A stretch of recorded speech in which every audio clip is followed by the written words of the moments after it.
బండి సంజయ్ను 2 సార్లు ఎంపీగా గెలిపిస్తే కరీంనగర్ జిల్లాకు చిల్లి గవ్వైన తెచ్చాడా అని ప్రశ్నించారు సీఎం రేవంత్ రెడ్డి. టీఆర్ఎస్ను 3 సార్లు గెలిపిస్తే వాళ్ళు గుండు సున్నా తెచ్చారని విమర్శించారు.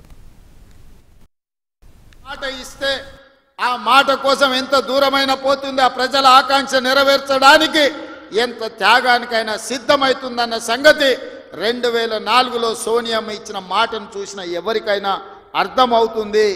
ఈ ప్రాంతం నుంచి ఒక్కసారి ఎంపీగా మీరు పొన్నం ప్రభాకర్ను గెలిపిస్తే తెలంగాణ రాష్ట్రాన్ని సాధించండి.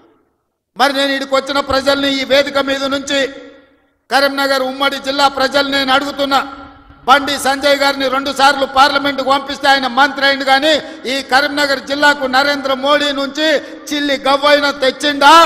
ఈ కరీంనగర్ అభివృద్ధి కోసం వారు ఎప్పుడైనా పార్లమెంట్లో మాట్లాడిండా? మీరు ఆలోచన చెయ్యండి.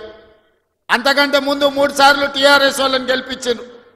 వాళ్ళు గుండు సున్ననే ఈ కరీంనగర్ జిల్లాకి ఇచ్చింది.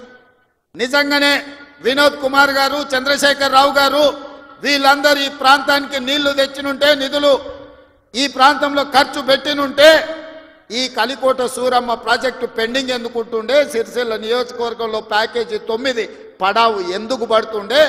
ఈ దేవుడు రాజన్న కోడె దూడలను ఇచ్చి కోరికలు నెరవేర్చే రాజన్న మందిరం 10 సంవత్సరాలు పడావు పడ్డట్టుగా ఎందుకు ఉంటుండే అని